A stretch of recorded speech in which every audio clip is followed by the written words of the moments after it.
joining us for another episode of Skooled podcast.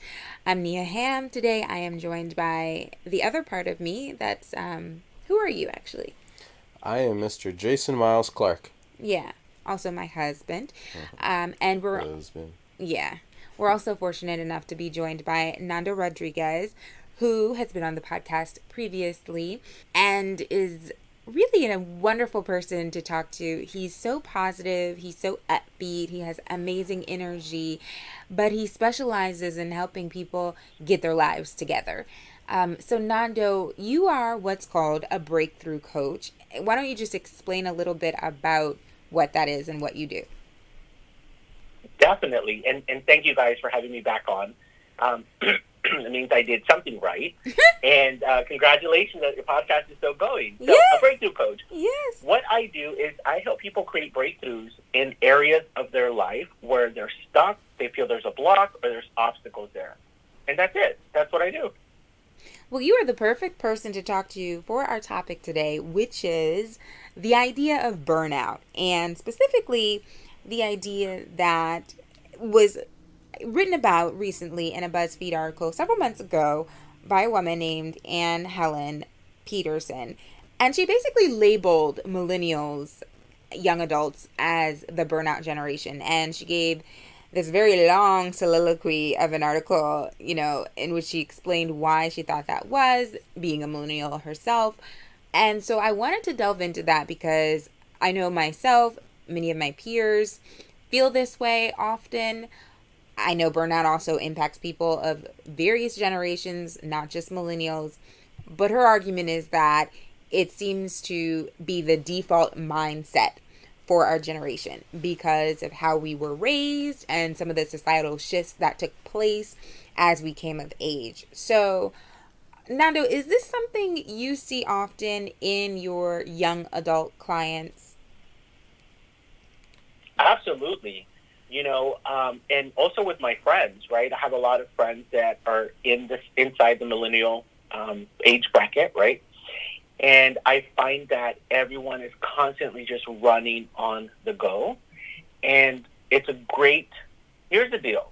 So it's a great way to label someone like, oh, I'm in burnout mode, or it looks like you're burning out. It looks like, you're at the cusp of it.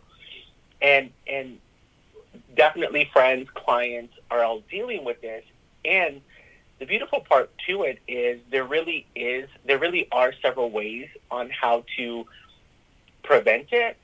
And if you're in it, how to get to the other side of it. But I wanted to ask you two, right? Because you two are millennials. Yes. What part of the article really resonated, right? Because she listed some things, and whether it was a cultural shift, whether it was the way you were raised, yeah, that's it, So I want to get in with you guys, what one or two things really resonated with, yeah, that is right, of us millennials. Well, for me personally, I think there was some challenges. I had some challenges with some parts of the article, but she made some good points. For me, I thought about the way I was raised, and she talked about growing up in a rural area, so doing things like playing at the playground or having play dates or, playing the piano were things that she did because she wanted to do. Whereas where I grew up in the suburbs of New Jersey, while my mother did make it a point to enroll me in, after school programs, dance classes, karate, various activities, I always felt like I was in competition. It never felt like I was doing it because it was joyful and it made me happy. And because I felt that way, I always felt like I was failing. So I would start, a program, I would start a certain class, whether it was dance or karate or what have you, and I'd just give up after a while. And I only realized that in my adulthood, looking back, that the reason I just gave up is because I just felt like I wasn't good enough. And maybe if I had stopped comparing myself to other people, I would have really continued with at least one of those things and perhaps have been an expert in it, at some point in my life. But that wasn't the case. Where I did continue with was academics. And even then, I always felt like I was just constantly competing with people because we were taught that, you must work hard in order to be successful. And it's not enough to just do the bare minimum. You have to really distinguish yourself from other people. And so it gave me a lot of anxiety. I just was constantly anxious. I have anxiety today. That's probably part of why. And my childhood, very little of it felt like I was just doing things just for fun. The memories I have of childhood where I was doing things like that was when I was very, very young, before I knew what it meant to be competing with my peers. And so I can understand why she says, because a lot of baby boomer parents drove those messages into the heads of their now millennial children, we feel like that's just our default state of mind. What do you think, Jason? Yeah. No, I mean, I guess for me... Well, and just to clarify, you said drove some of those statements into the millennial generation. What would be like one or two of those statements?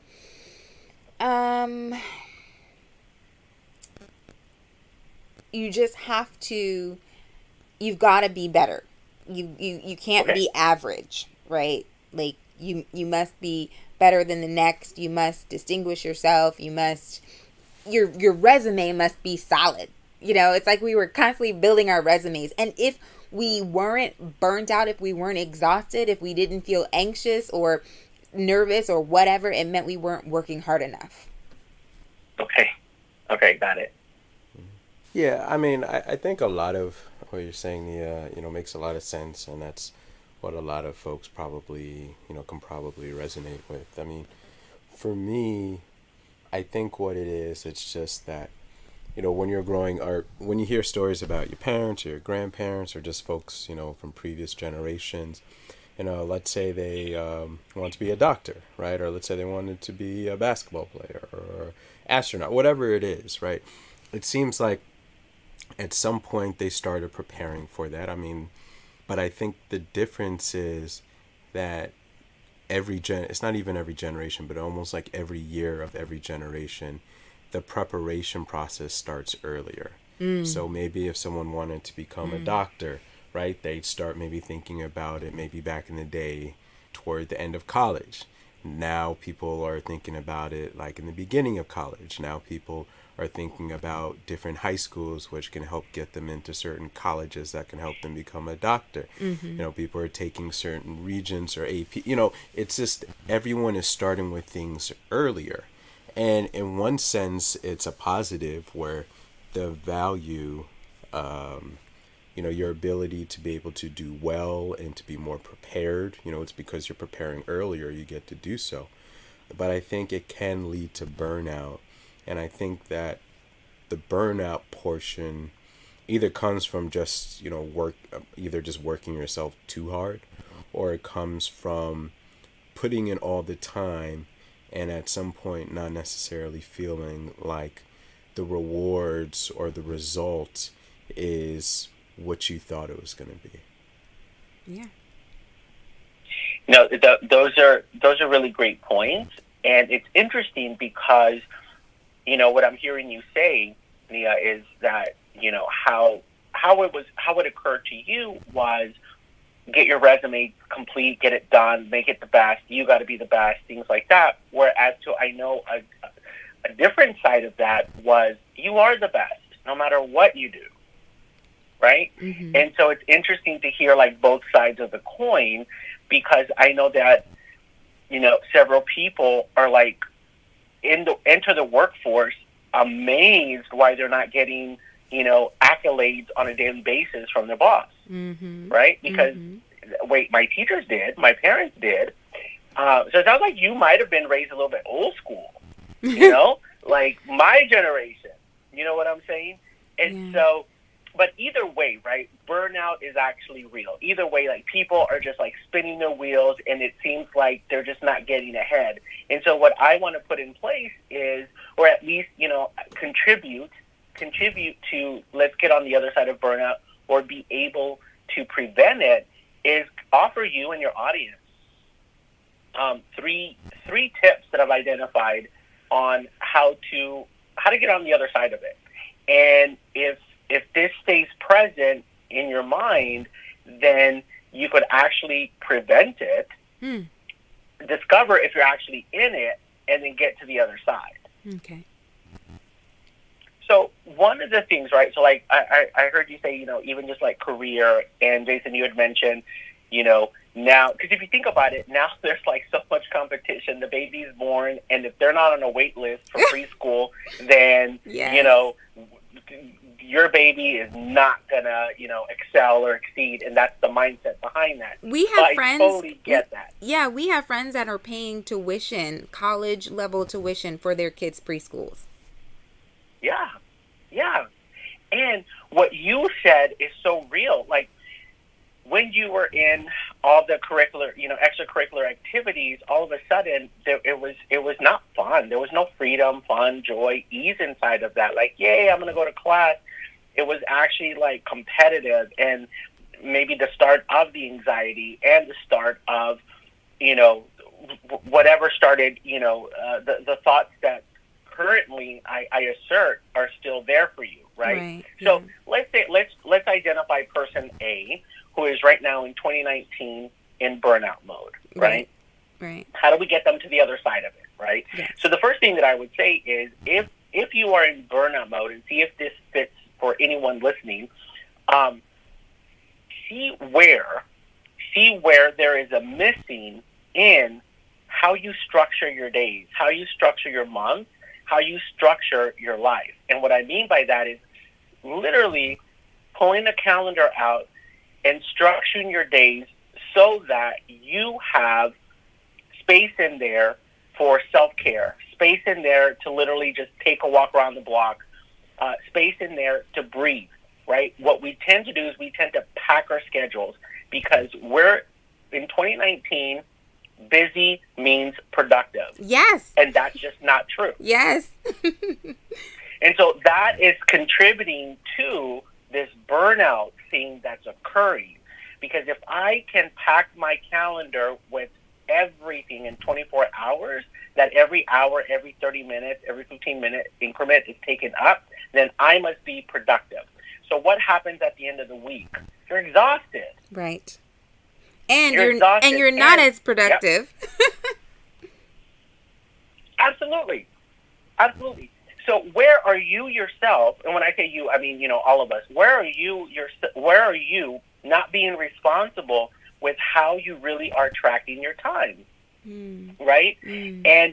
And being busy is not productive. So what are those things that would have you, what are those things that you would have to do in order to reach the goal at the end of the week? See, we don't plan like that, right? Right. We plan Monday, and then I plan Monday out, and then I plan Tuesday out. How about we plan for Saturday? Saturday, 9 a.m., or let's say if you sleep in, Saturday at 1 p.m., you want to wake up, and what would you like to have accomplished that week? Oh, okay. Maybe I went out with friends once. Okay, write that down. Maybe, I worked on this project that's due in 3 weeks. I dedicated 4 hours to that. Okay, so then we'll figure out where in the week that goes into. But you get the point. Yeah. If you look at planning your week standing in Saturday or even Friday at 5 p.m., what are the things that you must have accomplished in order to be standing inside of fulfillment, inside of joy, inside of freedom and ease, to be standing inside of that when you're looking back at your week? We don't plan it that way. Right. So that's the first thing, right? Getting out of the mindset of busy is better. Yes. Okay? And it's really just planning out what you want to be standing in at the end of the week. And then that's number one. That's my tip number one. My tip number two is, what are your expectations? Right? So I think, Jason, you hit it where you said, I'm working the rat race and I'm on the wheel, and then I get the thing that I think I thought I wanted, and then I realize it's not what I thought it would be. How many of us have not stood there? You end up working for a promotion, and then at the end of it, you get it. You also get 10 more hours of work a week, right? Yeah. And you're like, wait, what? Wait, I actually just did this to myself? And you probably only get like $4 extra on your paycheck for taxes, right? Right. So it's really like, what are your expectations? I want that raise. Okay, what does getting that raise mean? What will I do with that? And I don't mean like money-wise. What I mean is, what does that mean to you, getting that raise? Oh, it means title. It means more power. It means...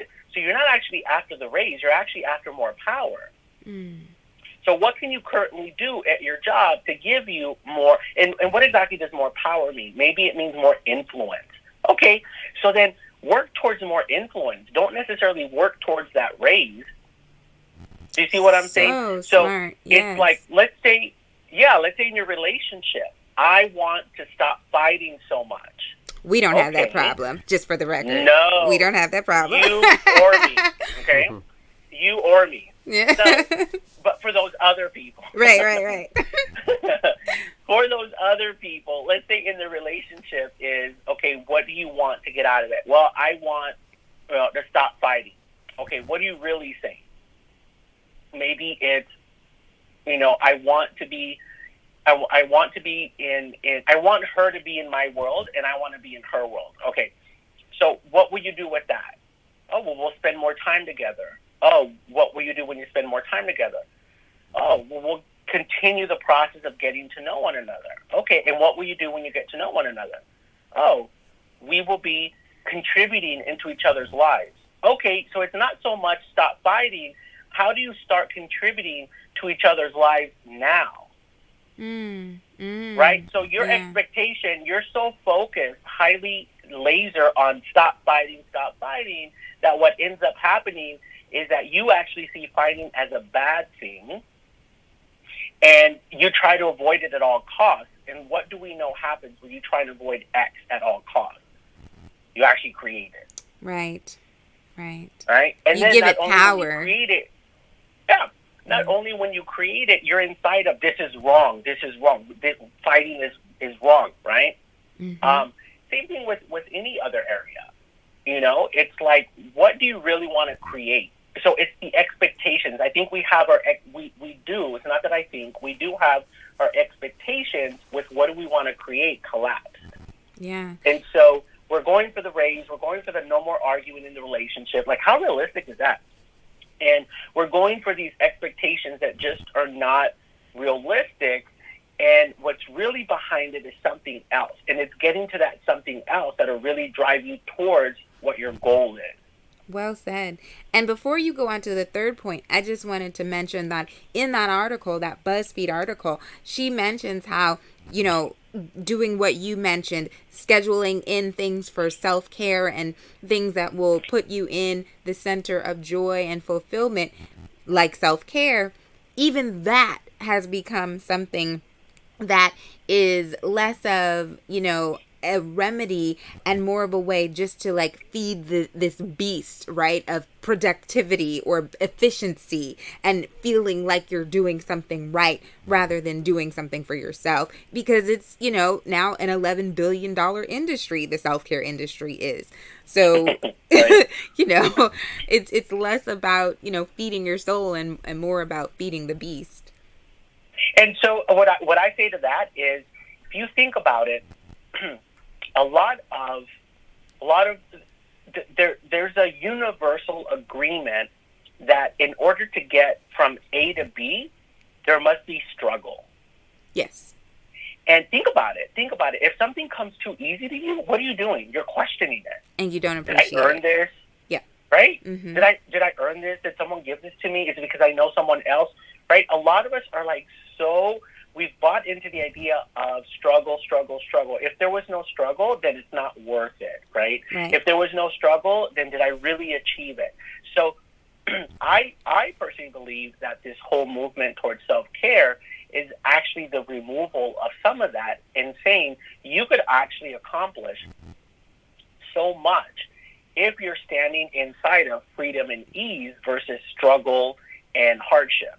Absolutely. And so when you look at something, or when you look at someone whose viewpoint is all this self-care is a huge industry, you're buying into it, and you're just feeding the beast, it's really someone saying self-care really isn't that important look at this perspective, they just want your money. And guess what? It could be a little bit of column A, and it could be a little bit of column B, right? Mm-hmm. Because I had never heard of beer drinking yoga before, right? And now it's a thing. Is it really? Oh my gosh. It is. So, like, is someone making money off of it? Absolutely. But if that's what it takes for you to calm down from a horrific conference call where, like, you totally were called out for doing something, or you're just, like, now with, like, 16 hours more worth of work that is on your plate, you know, if that's what it's going to take for you to, like, create a little bit of joy and calmness, then that's what it's going to take. That's it. So that's my take on that statement, right? Like, yes, is someone making money off of this self-care manifesto? Absolutely. But does it necessarily make it, you know, something to not do? I don't think so. So true. Okay, so those are really good points. But I guess one question I have, and it sounds like from a lot of what you're saying is if, you know, you're working hard or what have you, or, you know, you think that you need to struggle to be able to get somewhere. If you don't have that struggle, then, you know, you start to question whether or not it's important or what have you. Which is kind of like the burnout mindset. Right.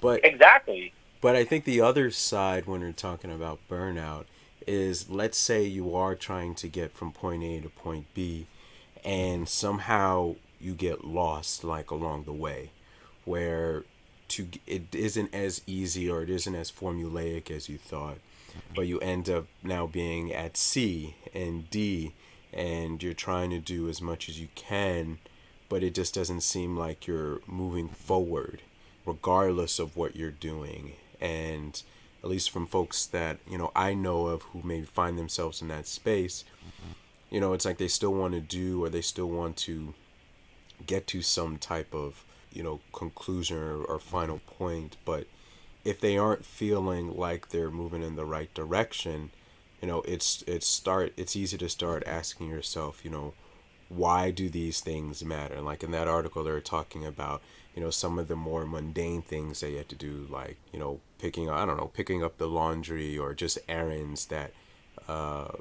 you know, you're just saying, like, why is this important? Or in your priority list, you know, why am I doing these things if I'm not seeing the results, even though maybe you've been told this is how you do it, but it just doesn't seem to be working. Yeah. That's such a perfect question, because it actually leads in to my tip number 3. Oh, good. Right. And so really what I'm hearing you ask is, right, and correct me if I'm wrong, if you are going from A to B and you've created the plan, or somebody has, you know, guided you to go from A to B, and you're doing it, and somewhere along the way you get lost, right? And you use the term lost at sea. And really what that points to is, like, you've lost your compass. Like, wait, is this really what I wanted to do? Is this really what it's going to look like? Am I really going to get there? And so my point number 3 is, because in all of that, all I heard was, like, the person actually going through the action, going through the motion, going through the thoughts, going through the feelings. My tip number 3 is allow others to contribute. Allow others to contribute to your success. You cannot do it alone. And what that looks like is declaring breakdowns. I was going from A to B, and somehow I'm at F. Holy crap. Right? So that's either declaring a breakdown to your mentor, to another staff member, to your significant other, just being in communication and declaring, I got lost somewhere. Like, I'm in the middle of the sea. I have no idea where I'm going. Because, again, it's all about not planning for the breakdowns, right? Mm-hmm. And that goes back to point number 1. The more I fill my day with, you know, A, B, and C, you know, 24 hours worth of tasks, where in there are you planning for breakdowns, right? I had someone call me up last week who was in complete breakdown mode. They were supposed to go across town for a meeting and drop off their dog to go for grooming, then go attend the meeting, then leave that meeting, come back, pick up the dog, and then go to their next meeting. And I was like, it sounds like you're kind of cutting it too close. Oh, no. It's going to work out perfect. And so guess what happened? He left the meeting, went to go get the dog. Dog was not ready. They were like, oh, the dog will be ready in about 45 more minutes. Guess when his meeting was? Yeah. It was in 30 minutes. Yeah. Yeah. So he was just like, I should have listened to you. I should have. And I was like, okay, I get it. Great. But the breakdown is happening now. So what can you create? Right? Mm-hmm. So as far as like a coach, that is definitely a person who will contribute to your greatness, but not everybody can, work with a coach. So that's where your friends come in. That's where, a mentor or what have you. But all of this could have been avoided had the person really planned their day for breakdown. Now, there's this whole thing like, well, if I plan for a breakdown, will I actually make it happen? Right? Like a self-fulfilling prophecy.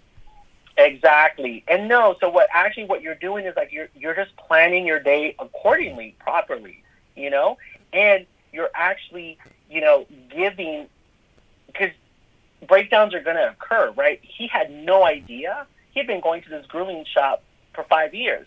He had no idea. This is the first time he went and the dog wasn't ready. So it's allowing yourself all these breaks, and also getting back to the point number 3, allowing others to contribute. At that point, maybe he could have called someone and said, hey, my puppy's not going to be ready. Could you come and pick her up and then bring her to me? You know what I'm saying? So like starting to create all these networks where you actually have people contributing to you, and also in flip, you contributing to other people's networks too. So all of a sudden what's happening is that you have a community of people that are cheering for your success, that are actually helping you get from point A to point B. Because in the first scenario, it was just you. You're responsible by yourself to get from A to B. Says who? That's part of the struggle. But if we add freedom and ease, I have a whole community that I'm riding on their shoulders on my way from A to B. Does that land? Does that make sense? Yeah, absolutely. And, it's something that I think resonates with me. I have always been that way, thinking I have to do it and I have to do it on my own. And I have done it on my own, and it has led to early burnout, where you just go and just crash. And I feel like that's very characteristic of my generation. Whereas like my sister's generation, she's like Gen X, so younger than me, totally fine, still living at home. And listen, there's no shame living at home. I know people my age living at home, whatever. But it's just like she wants people. She invites the help, right? She invites the community of support and people. Whereas me, I'm like, nope, I got this. I'm going to do it on my own. And I keep on going until I just can't anymore. Yeah. And what's the impact of that? You forget why you're doing it, why you're doing whatever you're doing in the first place. The joy factor, the happiness factor, whatever fulfillment it brings you depletes, if not, entirely diminishes. Isolated. You feel isolated and you feel like a failure. Yeah. And if you even take a step back as to like how you and I connected for this particular podcast, what did I do? I put on Facebook, guys, I need your help. My goal for this month was to be on X amount of podcasts, and I'm too shy. Does anyone know? That would not have been me 2 years ago, because I was totally driving the struggle bus. Wow. I have to find it. I have to be the one in contact. Not anymore. Seriously, my whole social media strategy has completely shifted, because I'm always either helping contribute into someone's success, or I'm asking for others to contribute to mine. And that's exactly what you took action. You were like, I can help you. Like, I can bring you back on my podcast. And I was like, yay, right? Because it's all about how do I get from A to B with as much help as possible. And, and it doesn't, and it doesn't make me lazy. It doesn't it actually I actually have become such a more powerful coach because of that. Because this is what I do in my life. So when I tell my clients this is what there is to do, it's because I'm doing it myself. Absolutely. And to your point about driving that struggle bus, I only realized this recently thanks to a wonderful coach I've been working with who helped me realize that, and I don't know, maybe this is characteristic of the so-called millennial burnout generation. Maybe it's just characteristic of me and whatever I have going on. But I realized I grew to a point where I grew to expect struggle in everything I did. And if there wasn't struggle, it didn't feel natural. And I realized, speaking of creating things, I realized I was creating struggle in my life by expecting it. I didn't even know I was doing that until somebody pointed it out to me. But once they did, it became so much easier to identify that form of thinking, that line of thinking, that mindset where you think, and I really do think that a lot of millennials are raised to believe that struggle will pay off. The problem is because of the societal shifts that have happened as we have come of age, the payoffs that Jason was talking about earlier, the so-called rewards, they're just not materializing in our lives the way they used to, be it because of the financial downturn or the job market or student loan debt, which is out of control. The housing market, a lot of people my age not buying houses, a lot of people my age not even saving, being able to really save, forget about retirement just for a rainy day. So these things sort of have created a situation where the struggle just doesn't seem like it's paying off anymore. And then you work so hard, you get to a point where you're just like, what is the point? What is the point anymore? Yeah. And what you just described is basically running a marathon that, a regular human would probably run in 3 hours, and you like really going at it and running it in 30 minutes, and then getting to the finish line, dying of thirst, body is aching, and the only thing given to you is a droplet, like in a little droplet of water. That's why you're standing on the other side of that raise or promotion or whatever it is. Like, wait a minute. Where's my full glass, right? Because that's how it is. And if you take a step back, like, who created the struggle? Like, you did, right? Like, why is it that you are, again, I say you, I mean all of us. Why is it that we are going after that raise or that industry or that relationship or trying to fit into that size of dress? And it's because it's all self-created. Once you're able to take a step back and be like, wait, what will be the feeling, the result that I'm going for stepping into a size 2? Oh, it'll be acceptance. Everyone will love me. And it's like, are there people that are size 2 right now that don't feel accepted and don't feel loved? Absolutely. So that's going to be your droplet of water when you reach size 2, and hunger, by the way. And it's really not getting present to what is, identifying, yes, that's your goal, but what do you hope to accomplish from achieving that? Oh, it's acceptance. Oh, it's this. Because what you achieve, and that's the crazy thing, people don't take that step, right? It's just like, I want the raise, I want the higher income, da-da-da. And they feel like that's the prize. There's actually something else driving that. And if you can answer what that is, you can actually create that now. So then on your journey to X, there is joy, freedom, and ease because you also have a community that is helping you along the way. I love that. It reminds me of somebody I met a while ago. I said to her, have a nice day. She said, I'm going to create it. And I never forgot that. And I always think about that now when I tell somebody to have a nice day. The idea that you can create your reality right now where you are. It is very powerful.